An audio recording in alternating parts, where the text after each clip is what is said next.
Hello. Hello. Hello. Hello. अगर app वालों को मेरी आवाज़ आ रही हो तो वो भी रिप्लाई कर सकते हैं। हेलो। हेलो। ऐप के जितने भी स्टूडेंट हैं अगर उनको मेरी आवाज़ आ रही है तो रिप्लाई कर सकते हैं। हेलो।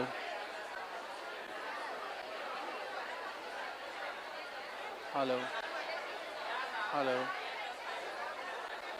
हेलो। आपको मेरी आवाज़ आ रही है तो रिप्लाई करो। कोई एक आध को छोड़ के बाकी सबके लिए ओके है? ओके है अब? ठीक है बॉस, थैंक यू।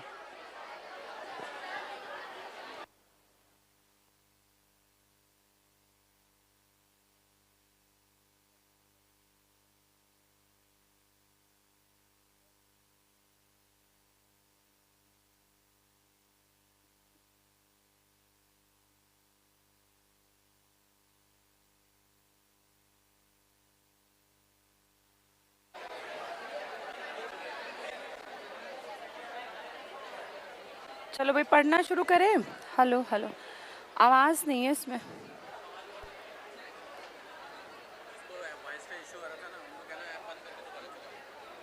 ठीक है, चलिए भाई पढ़ना स्टार्ट करें।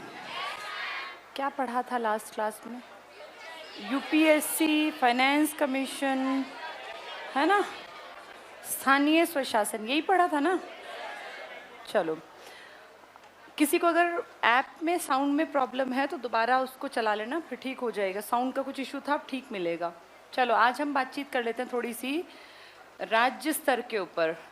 थोड़ी थोड़ी चीज़ें कहीं कहीं से पढ़ाती रहूं ताकि जब लास्ट पहुंचे तो सब कुछ पूरा मिले।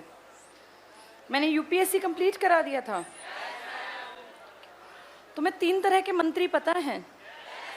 सबसे इंपॉर्टेंट मंत्री कौन से होते हैं?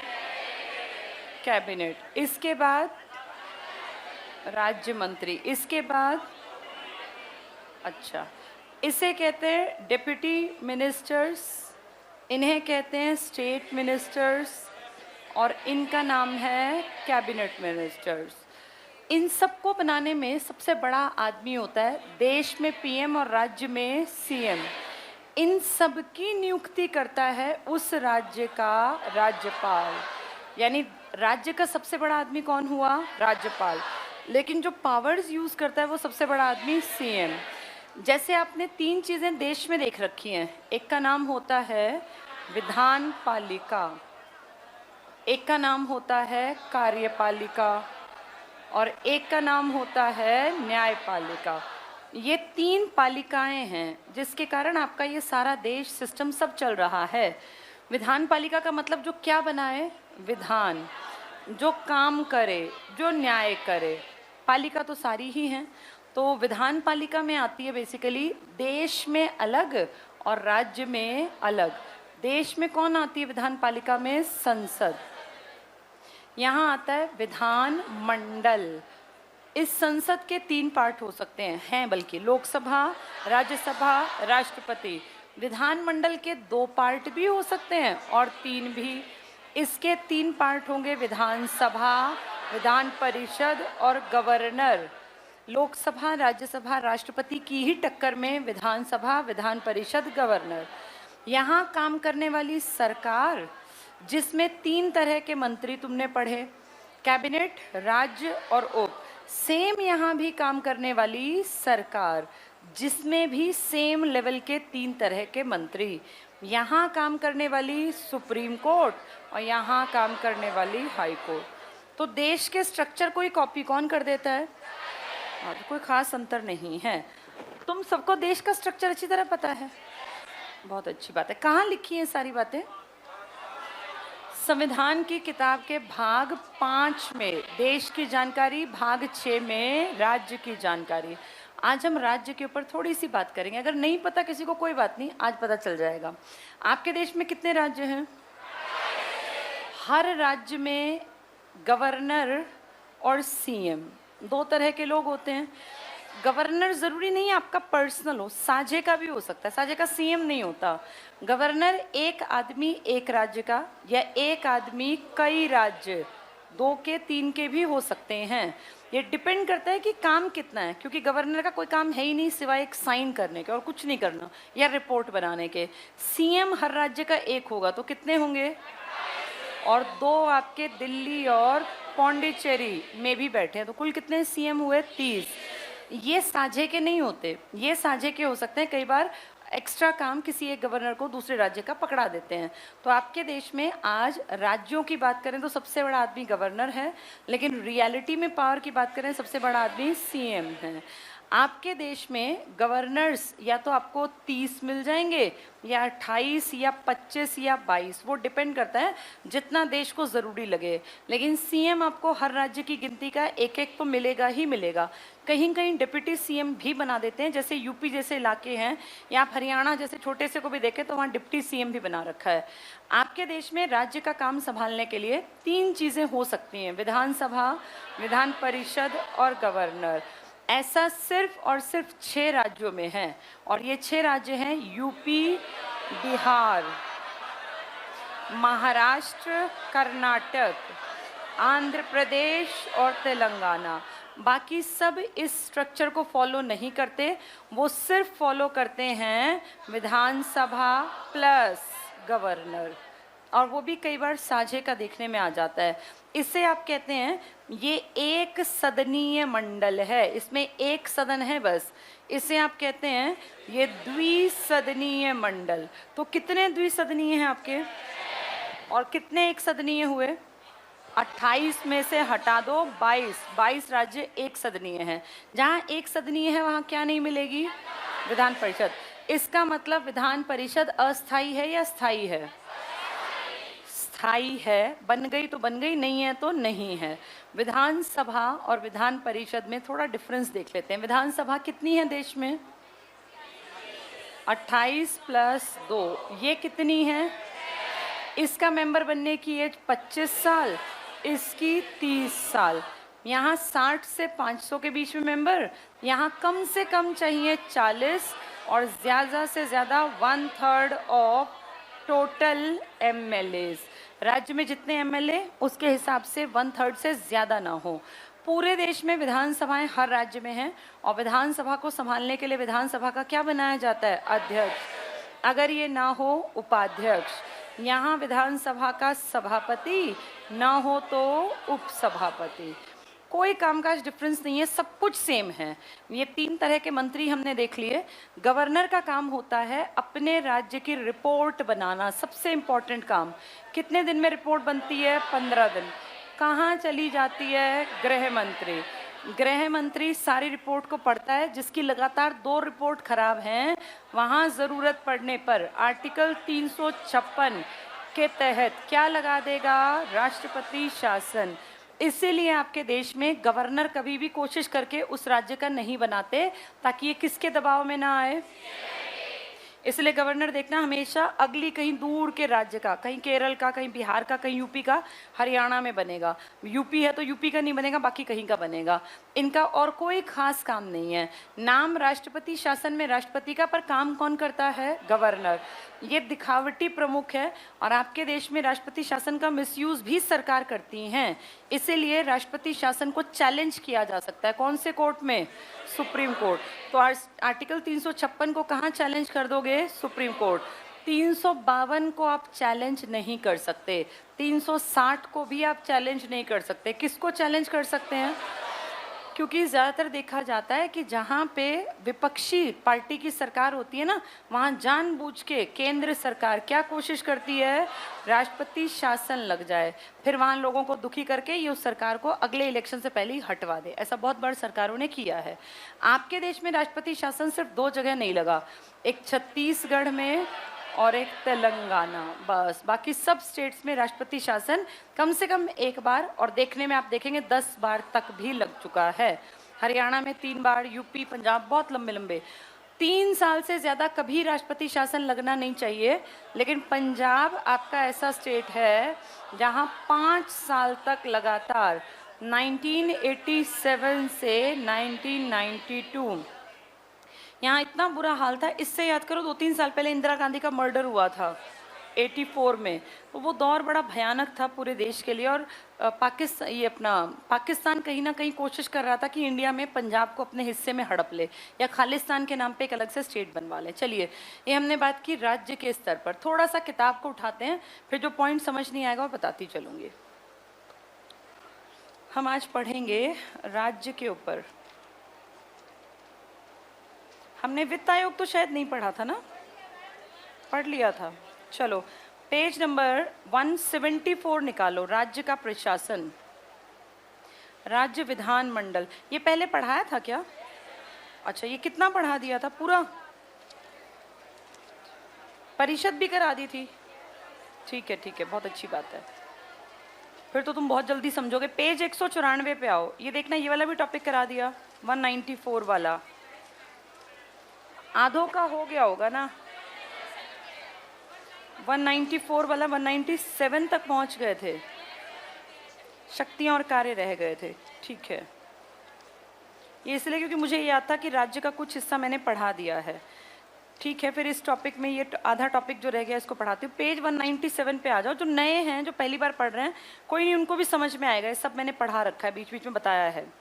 पेज 197 पे आना। मंत्री परिषद की शक्तियां और कार्य। अब पहला शब्द है मंत्री परिषद। क्या मतलब मंत्री परिषद का? मंत्री परिषद को इंग्लिश में क्या कहते हो? COM। फिर वही बात आ गई, कितने मंत्री आएंगे इसमें? अगर देश है तो PM, हम बात कर रहे हैं राज्य की, तो कौन आएगा? CM plus cabinet plus state plus deputy, ये आ जाएंगे, ये मिनिस्टर्स। इनके बारे में बात कर रहे हैं। देखो जरा क्या है, पेज नंबर 197 पर है हम, है ना?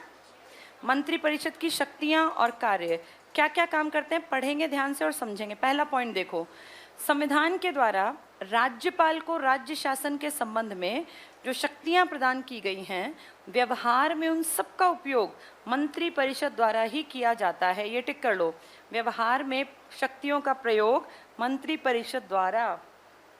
आगे भी अंडरलाइन करना, राज्य की कार्यपालिका शक्ति मंत्री परिषद में ही निहित है। ये पेपर में आता है, राज्य की कार्यपालिका शक्ति किस में निहित है? मंत्री परिषद, जिसका मुखिया कौन होता है? CM राज्य में। पहला पॉइंट है शासन की नीति निर्धारित करना। नीति का निर्धारण कौन करेगी? पालिकाओं में से। नीति नियम का निर्धारण कौन करेगी? विधान पालिका में कौन आएगा? राज्य में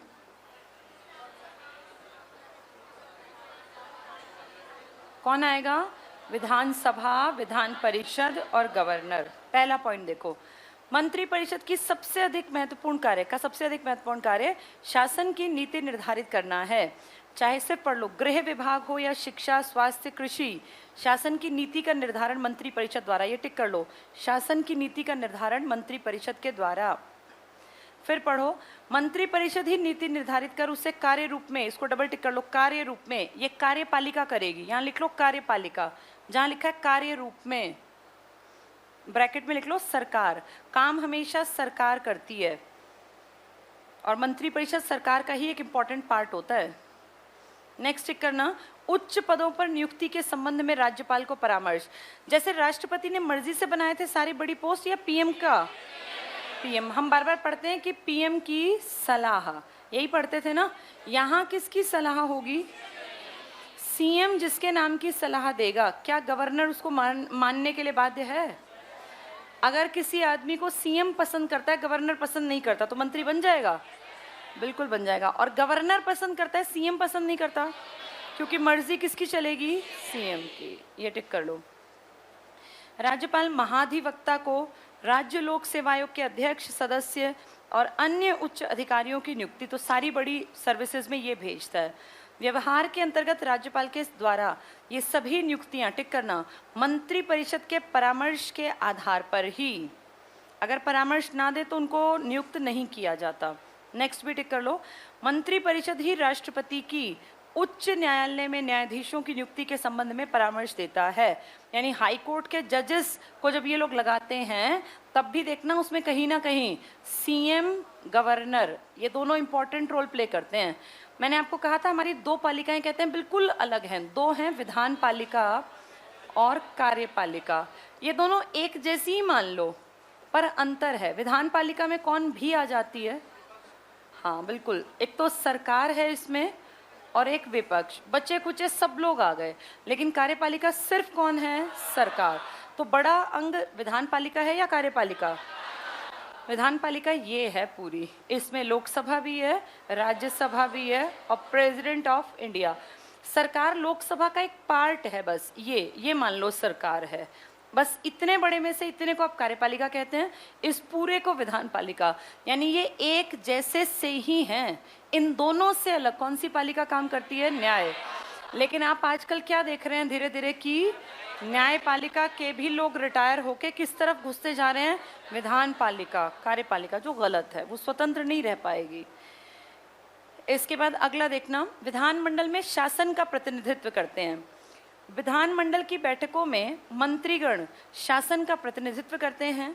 मंत्रीगण विधानसभा और विधान परिषद में उपस्थित होकर सदस्यों के प्रश्नों और आलोचनाओं के उत्तर देते हैं। इसको टिक कर लो, प्रश्नों के उत्तर।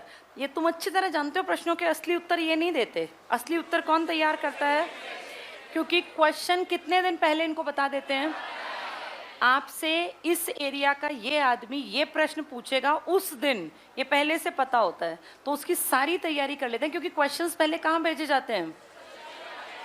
सचिवालय में। फिर वहाँ पे उसका फॉर्मेट तैयार होके संबंधित मंत्री के पास जाता है। फिर मंत्री के ऊपर कौन काम कर रहा है? इसका सचिव। ये सारे क्वेश्चन के आंसर्स तैयार करता है। मंत्री या तो पढ़ के बोल देता है या लिखित में, ये हमने पढ़े हुए थे ना लिखित में। तो ये सारा काम जो निपटाना है, ये किसको निपटाना है? और सचिव कौन है? इनके आंसर्स में क्या कोई इनको मात दे पाएगा? आगे देखो, तो ये उत्तर देते हैं और शासन की नीति का समर्थन करते हैं। सरकार के कार्य संचालन संबंधी नियमों का निर्माण। संविधान के अनुच्छेद 166 के अनुसार राज्यपाल, ये टिक कर लो, राज्यपाल को सरकार के कार्य संचालन के नियम बनाने का अधिकार प्राप्त है। आगे पढ़ना, व्यवहार में नियमों के निर्माण के संबंध में, अंडरलाइन कर लो, निर्णय मंत्रिपरिषद। तो नियम तो बनाएगा राज्यपाल, लेकिन किसकी मर्जी से? सीएम, मंत्रिपरिषद के निर्देशन में राज्य सरकार के संबंधित विभाग। बजट तैयार करना। बजट हम सब जानते हैं क्या होता है? आने वाले साल में पैसा कैसे प्लान्ड तरीके से आएगा और जाएगा, इसको आप क्या कह देते हैं? बजट। बजट पिछले साल का होता है या आगामी वर्ष का? इसलिए आप इसको कब पेश करते हैं? फरवरी में। कब तक पारित कर देते हैं? मई तक। मई तक लंबा चलता है ये सेशन। कौन सा सत्र था ये? सबसे लंबा सत्र था ना बजट सत्र। क्या खासियत थी इसकी? ये सिर्फ और सिर्फ लोकसभा में पेश होगा। अगर राज्य का है तो कहाँ पेश होगा? विधानसभा। राज्यसभा कितने दिन रोक पाएगी? 14 दिन। विधान परिषद कितने दिन रोक पाएगी? 14 दिन। कोई नहीं पूछने वाला। डायरेक्ट किसके पास चला जाएगा? प्रेसिडेंट ऑफ इंडिया, ये राज्यपाल। क्या प्रेसिडेंट मना कर देगा? क्यों नहीं मना कर पाएगा? ये मनी बिल है, ना ये मना कर पाए ना ये, दोनों साइन कर देंगे। उसी बारे में बता रहे हैं।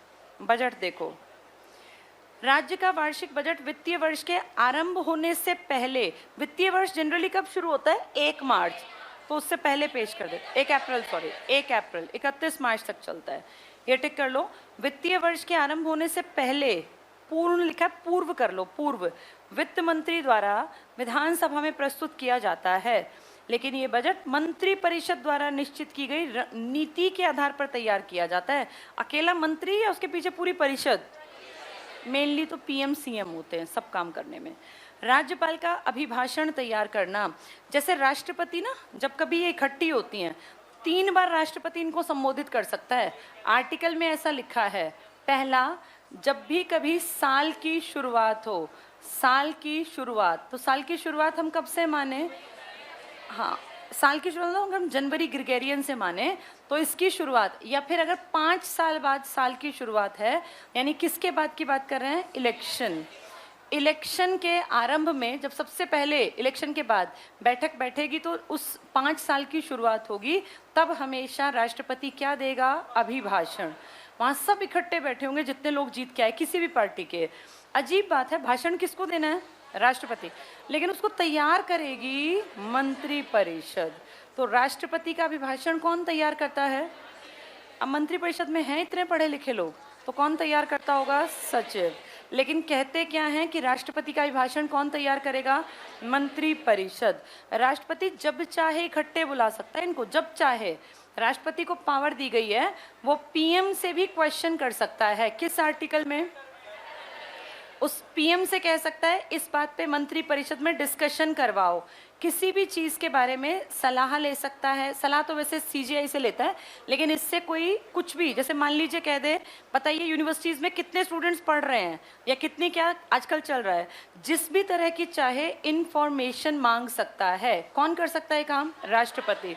उसके अभिभाषण के संबंध में जितने काम करेगी, ये कौन करेगी?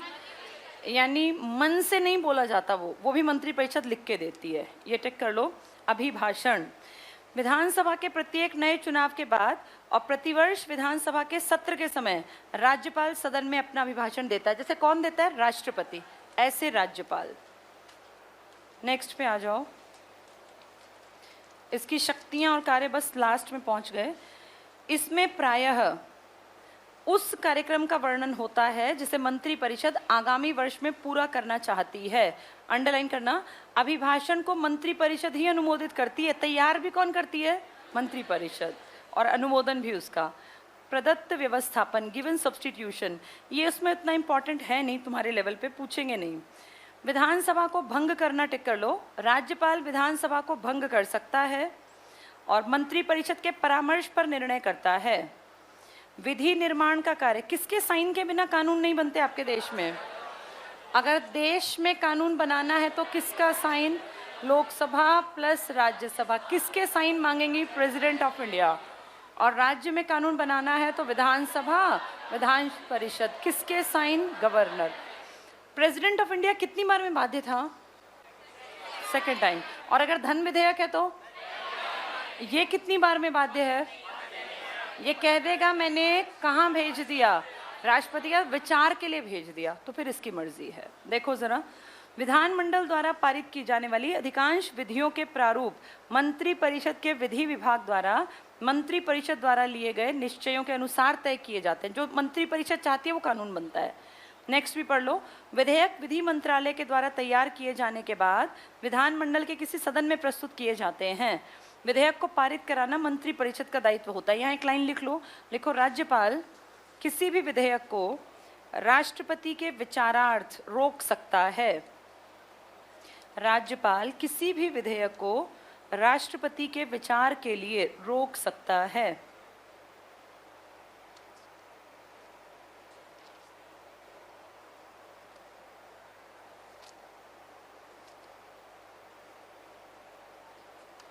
चलो इसके बाद थोड़ा सा पंचायत का टॉपिक और करा दूं। पेज 272 पे आओ। पंचायत के ऊपर क्वेश्चंस बहुत आते हैं एग्जाम में। 272 स्थानीय स्वशासन, लास्ट पे आ जाओ। स्थानीय स्वशासन।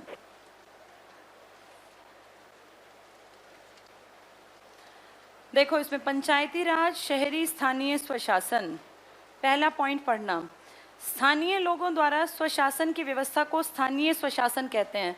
कोई तुमसे पूछे ये विचार किसका था कि सबको बराबरी पे ले आए? इसे हम कहते हैं किसका राज्य? और ये किसने विचार दिया था? आम आदमी की बात भी सुनी जाती है जब राम का राज्य होता है। ये गांधी का विचार था। अगला पॉइंट देखना, गांव और जिला स्तर के शासन को स्थानीय शासन कहते हैं। स्थानीय शासन का विषय है आम नागरिक की समस्या, इसको टिक कर लो, और उसकी रोजमर्रा की जिंदगी। क्या पीएम को हमारी रोजमर्रा की जिंदगी से मतलब है? वो देश संभाल ले, सीएम राज्य संभाल ले। फिर हमारी प्रॉब्लम हम किसको बताएं? जो हमारे गांव में है या जो हमारे वार्ड में है। गांव में कौन बैठा है? पंचायत, सरपंच, पंच। और वार्ड में कौन बैठा है? जिसको हमने क्या बना दिया? पार्षद। आपने अपने अपने इलाके से ना एक पार्षद को भेज रखा है। ये पार्षद जिस गली में मान लो शहर में कूड़ा इकट्ठा है, सफाई नहीं हुई, तो वहाँ के लोग किसके घर चले जाएंगे? पार्षद। पार्षद 4-6 गलियों में तो पार्षद रहते हैं, हर 4-6 गली में एक पार्षद मिलेगा। वो उसके घर जाएंगे या उसको फ़ोन घुमाएंगे, जी हमारी गली के सीवर में ढक्कन नहीं है, यहाँ ओवरफ्लो हो गया जी सब कुछ। यहाँ 4 दिन से सफाई नहीं हुई, पानी नहीं आया, बिजली नहीं आई।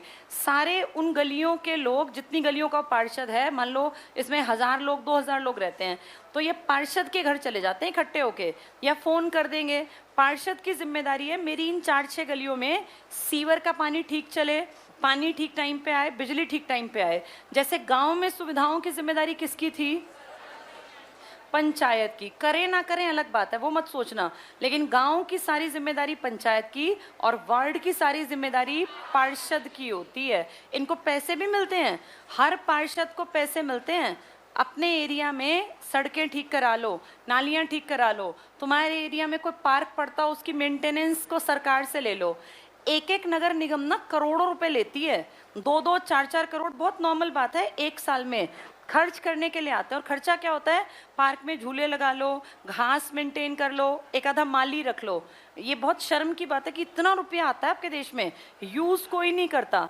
उस पैसे को या तो बीच में गपत कर जाते हैं या वापस दे देते हैं। अभी हम लोग कुछ दिन पहले किसी से मिले थे, बता रहे थे पिछले साल पता नहीं कितने करोड़ रुपए निगम ने वापस कर दिए राज्य सरकार को कि हमारे यूज़ नहीं हुए।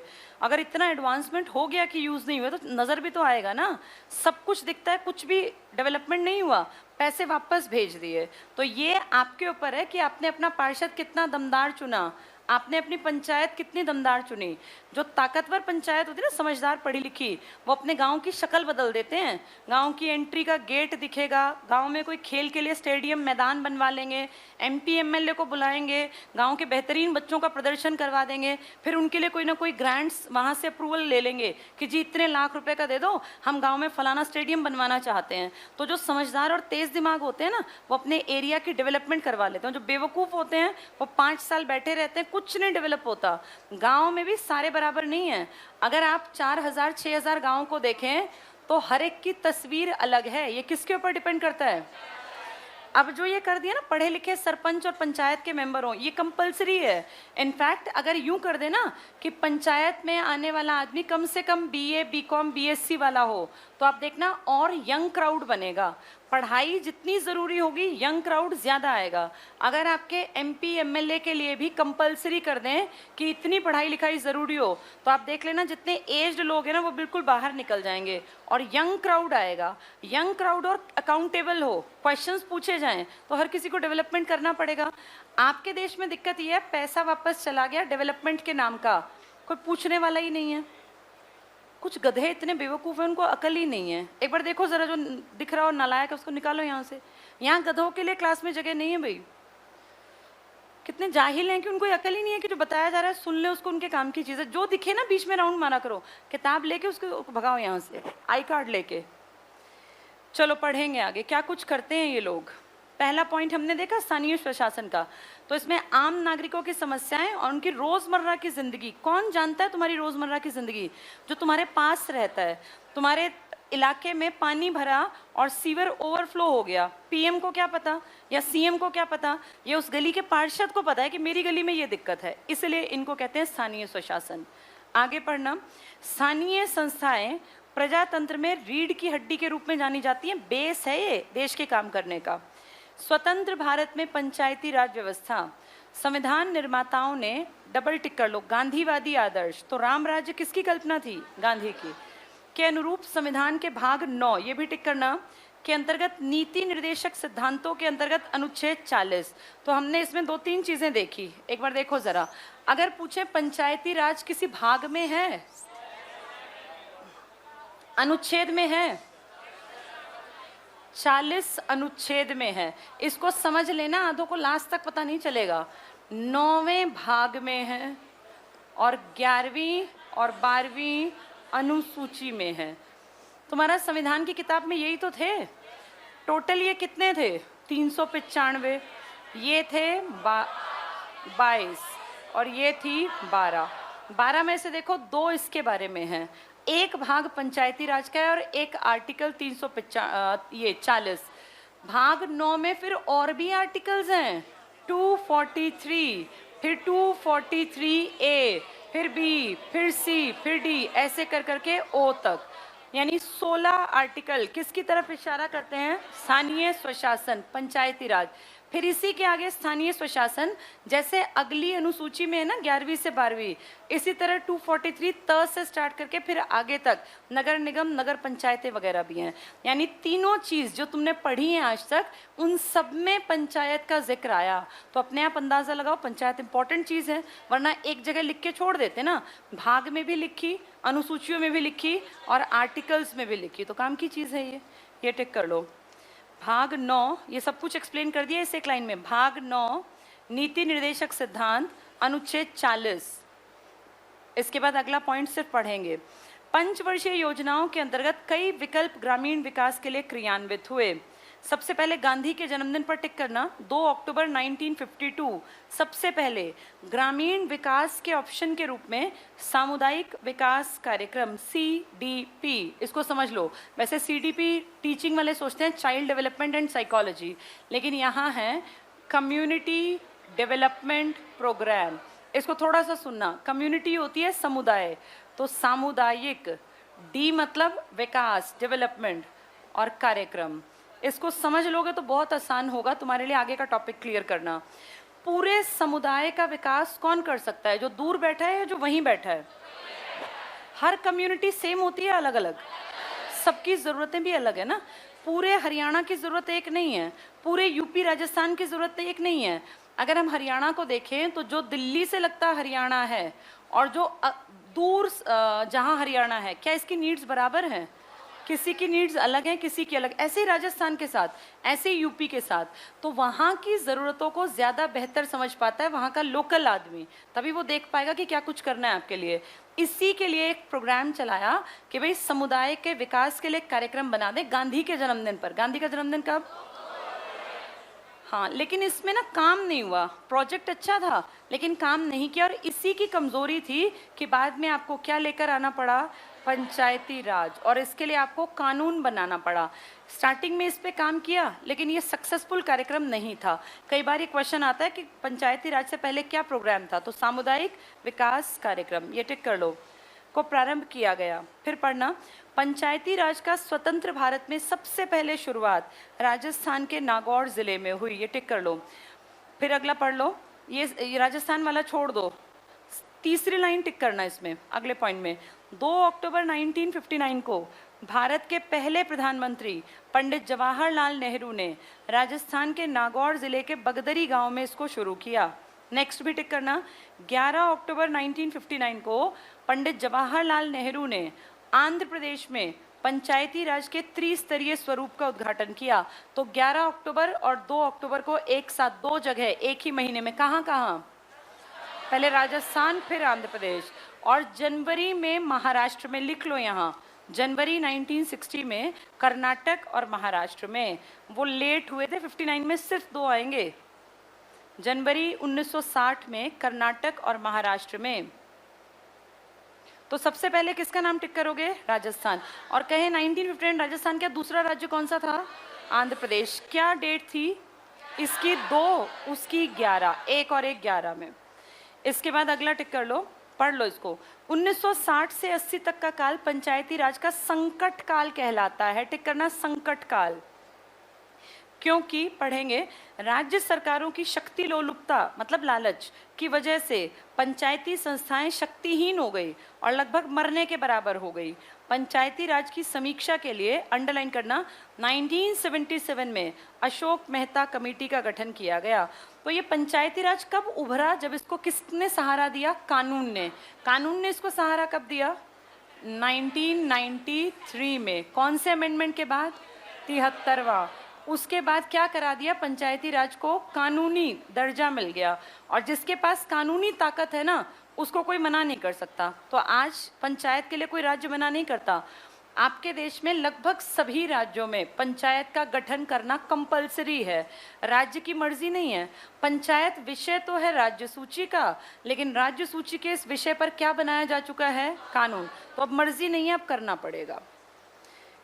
इसके बाद अगला पॉइंट टिक कर लो, पंचायती राज व्यवस्था में क्या कदम उठाए गए? पहला टिक करना, बलवंत राय मेहता समिति 1957, 56 में बन गई थी दिसंबर में, 57 में इसने काम किया, 59 में जाके इसकी बात पूरी हुई।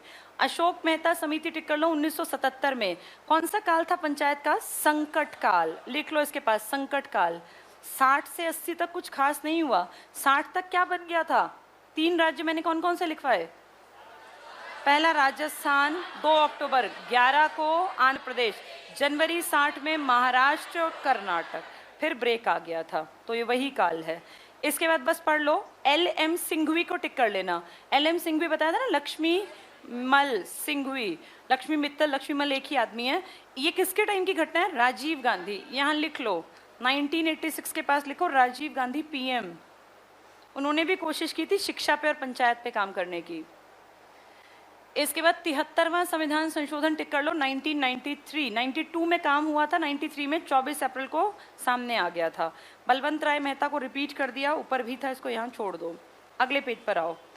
कौन सा प्रोजेक्ट फेलियर रहा सरकार का? CDP, सामुदायिक विकास कार्यक्रम। इसलिए किसकी जरूरत पड़ी? पंचायती राज। पंचायती राज भी फेल रहा, कितने साल संकट से गुजरा? 20 साल। फिर जाके कौन सा अमेंडमेंट हुआ? 73वां, तब जाके कानूनी क्षमता प्राप्त हुई, तब ये काम कर रहा है। अगले पेज पर पहला पॉइंट पढ़ो, सामुदायिक विकास कार्यक्रम के असफल होने के बाद, इसको अंडरलाइन कर लो, सामुदायिक विकास कार्यक्रम लिख लो, CDP 1952। फिर पढ़ेंगे पंचायती राज व्यवस्था को सशक्त करने के लिए, अंडरलाइन करना, 1956 में बलवंत राय मेहता समिति का गठन किया गया, रिपोर्ट 57 में प्रस्तुत की। अगला भी काम का है तुम्हारे एग्जाम के लिए, त्रिस्तरीय पंचायती राज व्यवस्था की स्थापना की सिफारिश की गई। और पहला टिक करना, ग्राम स्तर पर ग्राम पंचायत, खंड या ब्लॉक स्तर पर पंचायत समिति और जिला स्तर पर जिला परिषद। नेक्स्ट भी टिक करना, ग्राम पंचायतों का गठन प्रत्यक्ष चुनावों द्वारा चुने हुए प्रतिनिधियों से होगा। पंचायत समिति और जिला परिषद के प्रतिनिधियों का चुनाव अप्रत्यक्ष, लिख लो प्लस प्रत्यक्ष। अब इसको थोड़ा सा सुनो, पंचायत का टॉपिक देश का है या राज्य का है? किसका है ये टॉपिक? सूची पता है तुम लोगों को, कौन सी सूची थी वो? राज्य सूची। पंचायत का इलेक्शन कौन कंडक्ट कराता है? राज्य का क्या होता है वो? State election commission. एक हम इलेक्शन कमीशन पढ़ के आए थे ना, MLA के इलेक्शन कौन कराएगा? Election commission. लेकिन किसी राज्य में पंचायत के इलेक्शन कौन कराएगा? स्टेट। हाँ, इसलिए ध्यान से सुनो, इसलिए कहते हैं किसी राज्य में जो 3 स्तर की पंचायत है ना, एक तो ग्राम स्तर की, फिर कई गांव मिलके क्या बनाते हैं? ब्लॉक, और फिर क्या बन जाता है? जिला। इसका तो 100% कैसा निर्वाचन है? प्रत्यक्ष चुनाव, जिसमें गांव का हर आदमी, जिसकी एज कितने से ज़्यादा है? 18 साल, उसको वोट डालने का। ये कुछ राज्यों ने प्रत्यक्ष प्लस अप्रत्यक्ष दोनों तरह का कर रखा है, कुछ सीटें प्रत्यक्ष और कुछ अप्रत्यक्ष, और सेम ऐसे ही इसमें रिजिडिटी नहीं है सिवाय इसके, बस ये प्रत्यक्ष कराए जाने चाहिए गांव वाले। ये भी एक कानून के तहत कर दिया, नहीं तो ये किसका विषय हुआ करता था? राज्य का, राज्य सूची का, राज्य का। और इसके लिए स्पेशल अपना अपना हर राज्य ने इलेक्शन कमीशन बना रखा था। इससे देश को कोई पैसा निकालना नहीं, कोई पैसा देना नहीं। आपको शायद मैंने वित्त आयोग बताया हुआ था, राज्य का भी वित्त आयोग होता है, बताया था। सारे राज्य के जितने खर्चे होंगे वो कौन डिसाइड करेगा? राज्य। भाई इलेक्शन होगा तो खर्चा भी तो होगा ना, जगह जगह EVM जाएंगी, वहाँ पे काम धाम होगा, एक दिन की छुट्टी लेंगे, सरकारी स्कूल के टीचर्स को बुलाएंगे, इलेक्शन का तो पूरा प्रोसेस होता है, पैसा लगता है। हर राज्य का वित्त आयोग है, ये डिसीजन लेगा कि उसके राज्य में पड़ने वाले गांव या ब्लॉक या जिला का इलेक्शन किस स्तर पे कैसे होगा। तो इसलिए आप किताबों में पढ़ते हैं प्रत्यक्ष है, कहीं अप्रत्यक्ष है। एक्चुअली ऐसा इसलिए है क्योंकि ये किसका विषय है? कौन सी सूची का? राज्य। इसलिए इसमें कोई रिजिडिटी नहीं है। हाँ, इतना ज़रूर है, जनता की मर्जी से आप इलेक्शन में ज़रूर जो मेंबर उठेंगे उनको जनता ही चुने। कुछ इनडायरेक्ट, सारे डायरेक्ट होंगे गाँव के लेवल पर, वहाँ इनडायरेक्ट नहीं होगा। वही पॉइंट बता रहे हैं ये टिक कर लो। तो ग्राम स्तर पर हो गया ग्राम पंचायत, जिला परिषद, और इसका चुनाव अप्रत्यक्ष होगा। लिख लो प्रत्यक्ष भी, ये राज्य सूची का विषय, अपनी मर्जी है हर एक राज्य की। पढ़ो अगला पॉइंट, सरकार का काम सिर्फ मार्गदर्शन करना है, निरीक्षण करना है और उच्च स्तर की योजना बनाने और सीमित रखने उच्च स्तर की योजना बनाने तक सीमित रखने, योजनाओं का संचालन का काम स्थानीय स्वशासन की संस्थाओं को सौंपने की बात कही गई। क्या कहा? बड़े लेवल की बैठी सरकार काम ना करे, वो सिर्फ क्या कर दे हमारे लिए, हमें गाइडेंस दे दे कि हमें करना क्या है। देखो जो बड़ी संस्थाएं हैं ना, जैसे लोकसभा है, विधानसभा है, सीएम है, पीएम है, ये गांव-गांव जाके काम कर भी नहीं सकते, लॉजिकली भी तुम और मैं भी नहीं कर सकते। इसलिए उन्होंने कहा हमें सिर्फ क्या बता दो, हमारा मार्गदर्शन कर दो। काम कौन करेगा? जिसको हमने अपने बीच में से चुना हुआ है, क्योंकि वो व्यक्ति गांव के लेवल पे हर किसी को जानता है, वो काम बेहतर करेगा। आप सिर्फ गाइडेंस दे दो, हमें बता दो टाइम टू टाइम अब ये करना है, काम हम अपने आप कर लेंगे। वही पॉइंट है ये। नेक्स्ट भी पढ़ लो। जिला परिषद का अध्यक्ष जिलाधिकारी होना चाहिए और पंचायती संस्थाओं के प्रभावी कार्यकरण के लिए पर्याप्त स्थानांतरित किए जाने और भविष्य में शक्तियों के विकेंद्रीकरण की बात कही। बलवंत राय मेहता समिति पे आ जाओ, ये काम की है। इसने सिफारिश की सरकार को स्थानीय विकास कामों के संपूर्ण भार के लिए टिक मार्क करना, सत्ता का लोकतांत्रिक विकेंद्रीकरण करना चाहिए। सत्ता का विकेंद्रीकरण का मतलब होता है, एक बार बोर्ड पे देखो, एक तरफ होता है जब एक सर्कल है और सारी एरो अंदर आ गई, हिटलर था ये, सारी पावर हिटलर ने क्या कर लिया अपने हाथ में, इसे हम कहते हैं तानाशाही। यहाँ सब लोग काम कर रहे हैं लेकिन चल एक के अनुसार रहे हैं, ये तानाशाही होती है। आपके देश में ऐसा नहीं है, आपके देश में किया गया है सत्ता का बंटवारा। कैसे? शक्तियों का विकेंद्रीकरण करके। आपने लिस्ट बना रखी है, और क्या पंचायत के लिए भी कोई लिस्ट है क्या? एक सूची है जिसका नाम तो नहीं है, लेकिन कितने विषय डाल रखे हैं? 29 विषय। आपकी पावर ऐसे बटी हुई है। अगर बीच में आपके देश का संविधान है तो संविधान ने हर एक को पावर दे रखी है, चाहे वो प्रेसिडेंट ऑफ इंडिया हो, वो लोकसभा हो, वो राज्यसभा हो, विधानसभा हो, विधान परिषद हो और गवर्नर हो। फिर इनके आगे भी पावर्स का डिस्ट्रीब्यूशन है। किस लेवल पे जाके? ग्राम के लेवल पे जाके ग्राम पंचायत, कई गांव मिलके ब्लॉक और सारे मिलके जिला। तो ये है सत्ता का हस्तांतरण, विकेंद्रीकरण। आपने इकट्ठे नहीं किया कि सब मेरी मानेंगे, आपने कहा इन सब की मानो। फिर गवर्नर, विधान परिषद और विधानसभा, इन तीनों ने अपने लेवल पे कहा कि भाई हर गांव में क्या बना दो? ग्राम पंचायत। ब्लॉक लेवल पे क्या बना दो? ब्लॉक समिति। और जिला परिषद, ये जिला लेवल पे जिला परिषद। यानी आपने शक्ति यहाँ से यहाँ तक पहुँचा रखी है, इन्होंने यहाँ तक पहुँचा रखी है। और इसको बनाने में सबसे इंपॉर्टेंट रोल निभाती है ग्राम सभा, जिसका मेंबर कौन होता है? हर लड़का लड़की जिसकी उम्र कितनी हो गई। यही सत्ता का विकेंद्रीकरण है, शक्ति का बंटवारा है। 18 साल के गांव के हर बच्चे के हाथ में पावर है, वो किसका चुनाव कर दे? ग्राम सभा का। गांव फिर इकट्ठे होके एक ब्लॉक बना देते हैं, ब्लॉक जिला, जिले से क्या बन जाता है? राज्य, और राज्य में क्या बनती है? विधानसभा और विधान परिषद और गवर्नर। फिर इसी तरह से देश के लेवल पर। तो आपके देश में सत्ता का विकेंद्रीकरण है, बहुत इंपॉर्टेंट है, इसको डबल टिक कर लो। सत्ता का विकेंद्रीकरण, ये बहुत इंपॉर्टेंट कॉन्सेप्ट है। नेक्स्ट पे आना। 1957 में गठित बलवंत राय मेहता के सुझावों के अनुसार राष्ट्रीय विकास परिषद ने, बहुत बहुत इंपॉर्टेंट, भारत में त्रिस्तरीय पंचायती राज व्यवस्था को 1 जनवरी 1958 को स्वीकृति प्रदान की। फिर पढ़ो, पंचायती राज का ढांचा त्रिस्तरीय होना चाहिए, अंडरलाइन कर लो। ग्राम स्तर पर ग्राम पंचायत, ब्लॉक स्तर पर पंचायत समिति, जिला परिषद। B.R. Mehta, very very important, Balwant Rai Mehta Bharat के पंचायती व्यवस्था के वास्तुकार या शिल्पी कहलाते हैं। तो पंचायती राज व्यवस्था का शिल्पी कौन है? जैसे हम कहते हैं ना, architect of Indian constitution B.R. Ambedkar ji, ऐसे स्थानीय स्वशासन का आर्किटेक्ट कौन है? बलवंत राय मेहता। अगला भी पढ़ लो, अशोक मेहता समिति 1977। ये कब आई, किस काल में, कौन सा काल था वो? संकट काल। पहले बन गई 3-4 जगह, कहाँ कहाँ? राजस्थान, आंध्र प्रदेश, कर्नाटक और महाराष्ट्र। लेकिन ज़्यादा इंपॉर्टेंस नहीं मिली क्योंकि पूरे देश ने नहीं माना। 60 से 80 तक क्या कहलाया? संकट काल। उसी अशोक मेहता के कहने के बाद काम नहीं हुआ, लेकिन नाम उसका इंपॉर्टेंट है, ये टिक कर लो। अशोक मेहता समिति 77। पंचायती राज प्रणाली को अधिक सक्रिय और बेस्ट, उत्कृष्ट मतलब बेस्ट, बनाने के उद्देश्य से आवश्यक सुझाव देने हेतु भारत सरकार ने, अंडरलाइन करना, अशोक मेहता की अध्यक्षता में 77 में विशेष समिति का गठन किया। कुल 13 सदस्य थे, 78 में इसकी समिति के मुख्य सुझाव। पहला पढ़ लो, पंचायती राज का ढांचा त्रिस्तरीय न होकर द्विस्तरीय होना चाहिए, डबल टिक कर लो, त्रिस्तरीय न होकर द्वि। क्या ये बात मानी गई? आज भी कितने स्तर हैं? 3 स्तर। तो यहाँ लिख लेना कि मानी नहीं गई, पर फिर भी इसने एक बात कही है, उस पर काम किया। अगली बातों पर, जिला परिषदों का गठन प्रत्यक्ष निर्वाचन के आधार पर ही होना चाहिए। तो अब क्या है, अप्रत्यक्ष है, प्रत्यक्ष है, मिक्स कर सकते हैं। क्यों ऐसा क्यों किया? राज्य सूची का है, जिसको जैसा ठीक लगे करवाओ। नेक्स्ट, पंचायती राज संस्थाओं को संवैधानिक दर्जा दिया जाना चाहिए। कौन से अमेंडमेंट से? आगे जाके होगा फिर वो 73वां। नेक्स्ट पढ़ना, पंचायती चुनाव में राजनीतिक दलों को भाग लेने की सुविधा होनी चाहिए, यानी बीजेपी कांग्रेस जैसे दलों को। ये ठीक होगा या गलत होगा? ये इनमें ना फिर क्या होगा, पैसा, वैसे तो अभी पैसा बहुत लगाते हैं, पंचायत के चुनाव में लोग लाखों करोड़ों रुपए बर्बाद कर देते हैं। ये कह रहे हैं अगर इनको भी इंक्लूड करेंगे तो इसका फिर पूरा जो है ना ढांचा वो देश जैसा बन जाएगा। नेक्स्ट पढ़ना, पंचायती राज संस्थाओं के चुनाव अनिवार्य रूप से समय समय पर कराए जाने चाहिए। कितने साल में होते हैं? कौन कराता है? State election commission. लिख लो यहाँ 5 साल, SEC, स्टेट इलेक्शन कमीशन। पैसा कहाँ से आता है?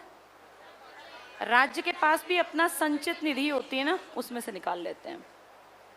अगला पढ़ो, ग्रामीण विकास मंत्रालय ने ML सिंघवी, डबल टिक कर लो, लक्ष्मीमल सिंघवी, 1986 समिति का गठन, पंचायतों को संवैधानिक दर्जा दिया गया।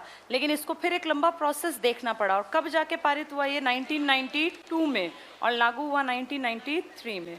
बस इसके लास्ट पॉइंट्स ऊपर वाले करते हैं आज, ये आयोग कल पढ़ेंगे। अगले पेज पर आ जाओ, 64 छोड़ दो, 73 छोड़ दो, 82 भी इंपॉर्टेंट नहीं है। फिर सीधे पहुंचो, डॉक्टर लक्ष्मी सिंघवी समिति, लक्ष्मी सिंघवी मिला, इसको कर लो लक्ष्मी मल, ठीक करो इसको, लक्ष्मी लिखा है ना, लक्ष्मी मल, लक्ष्मी मल, LM सिंघवी, लक्ष्मी मल सिंघवी। पढ़ो इसमें क्या कहा, 1986 में राजीव गांधी सरकार, क्या खास था राजीव गांधी का? यंगेस्ट PM था। और राजीव, देखो यंगेस्ट का फर्क देखना तुम, राजीव गांधी कैसे रहे मुझे नहीं पता, वो अच्छे थे खराब थे, लेकिन राजीव ने 2 चीज़ों पे काम जरूर करने की कोशिश की। एक, उन्होंने 1986 में क्या लेकर आए? वो नई शिक्षा नीति, यानी इनके दिमाग में था कि मुझे किस पे काम करना चाहिए? शिक्षा पे। और दूसरा, इन्होंने काम किया है किस लेवल पर? पंचायती राज। इनको सुन के पढ़ के क्या तुम्हें लगता है कि इनका प्लान लंबा था? बेसिक चीज़ यही होती है ना, अगर आप किसी गांव को सुधार दें, अपने देश के गांवों को, गांव से अपने आप शहर सुधर ही जाएंगे, और शहर से राज्य, और राज्य से देश। और बिल्कुल बेसिक अगर किस पे काम कर दिया जाए? शिक्षा। और इसके लिए इन्होंने सिर्फ कहा नहीं है, इन्होंने क्या किया था बता दूं। राजीव गांधी की पर्सनालिटी में बहुत सारी नेगेटिव बातें भी हैं जो हमें पढ़ने को मिलती हैं, लेकिन जो अच्छी चीज़ है उसके बारे में, दोनों के बारे में पता होना चाहिए। पहली चीज़, OBB इनकी देन है, ऑपरेशन ब्लैक बोर्ड। जो गांव में आज स्कूल्स है ना, जवाहर नवोदय विद्यालय, ग्रामीण प्रतिभाशाली बच्चों के लिए रेजिडेंशियल स्कूल, ये इनके टाइम की देन है। नाना के नाम पे बेशक है नाम, लेकिन गांव के लोगों के लिए हैं। और तीसरा, district institute of education and training, diet, जहाँ से बहुत लोग ET, JBT जैसे कोर्सेज करते हैं। इनको देख के लगता है कि किस चीज़ के फील्ड में इन्होंने काम करने की कोशिश की है? एजुकेशन। और इसीलिए इन्होंने 1985 में कहा था कि सबसे बड़ा हथियार जो शिक्षा को माना गया है पहले से, उसके लिए इन्होंने पूरे देश से खुले में इनविटेशन दिया था पूरे इंडिया को, अखबारों के माध्यम से, कि शिक्षा में जो जैसा बदलाव चाहता है वो लिख के हमारे पास भेज दे, हम कंसीडर करेंगे अच्छी चीज़ों को, और जो ढंग की चीज़ होगी ना उसको शिक्षा नीति में डाल भी देंगे। तब उस टाइम बहुत पढ़े लिखे लोगों ने बहुत सारी बातें दी, और तब कहीं जाके आपकी न्यू एजुकेशन पॉलिसी निखर के आई थी। तो इस न्यू एजुकेशन पॉलिसी में जनता ने भी योगदान दिया था। इन 2 चीज़ों को देखें तो लगता है कि अगर यंग और पढ़े लिखे लोग MP MLA बने, CM PM बने, तो शायद वो शिक्षा की बात कर पाएँ, क्योंकि हमने देखा भाई यंगेस्ट PM यही थे। ऐसा नहीं कि परफेक्ट थे, बहुत सारी कमियां थी, लेकिन इन 2 चीज़ों पे जिसने काम किया उसने देश के लिए कुछ ना कुछ अच्छा कर ही दिया, कि शिक्षा पे काम कर दिया, और किस पे काम कर दिया? पंचायत। पंचायती राज का काम लीगली इनके मरने के बाद हुआ, क्योंकि इनका मर्डर हो गया था 1991 में, और ये आप देख रहे हैं जाके आया था 1993 में, लेकिन बेस इनके टाइम पे तैयार हो गया था। चलो पढ़ें इसको। लक्ष्मी मित्तल या लक्ष्मीमल सिंघवी, 1986 में राजीव गांधी सरकार ने लोकतंत्र के विकास के लिए पंचायती राज संस्थाओं के पुनर्जीवन पर एक समिति गठित की। इसके बाद अगला पढ़ लो। समिति ने सुझाव दिया कि संविधान में एक नया अध्याय जोड़कर, कौन सा अध्याय जुड़ा फिर? कौन सा भाग था? 9 उसके और पार्ट बना दिए ABCD करके। कौन सी अनुसूची नहीं आई थी? 11वीं और 12वीं, वही है ये। स्थानीय संस्थाओं को संवैधानिक मान्यता और संरक्षण प्रदान किया जाना चाहिए। थुंगन समिति छोड़ दो, इसके बाद सीधे आ जाओ सेकेंड लास्ट लाइन पर, सेकेंड लास्ट पॉइंट पर। इसी में सरकारिया आयोग केंद्र राज्य संबंधों के लिए 1983 में, क्या नाम था इस आदमी का? रणजीत सिंह सरकारिया। इसने केंद्र और राज्यों के संबंधों पे अपनी रिपोर्ट दी थी। यहाँ लिख लो रणजीत सिंह सरकारिया, ये बहुत ज़्यादा बार आता है एग्जाम में। न्यायाधीश था ये, इसने पंचायत का भी जिक्र किया था उसमें। न्यायाधीश रणजीत सिंह सरकारिया। कौन सा आयोग बना? सरकारिया आयोग, उनके नाम पर। आगे पढ़ लो, पंचायती राज संस्थाओं को संविधान में शामिल कर सुदृढ़ किया जाए। ये बहुत लोगों ने कहा, तब जाके कौन से सन में इसके ऊपर काम हुआ? 1992 के एंड में, और जाके कब ये एग्जीक्यूट किया? 1993 में।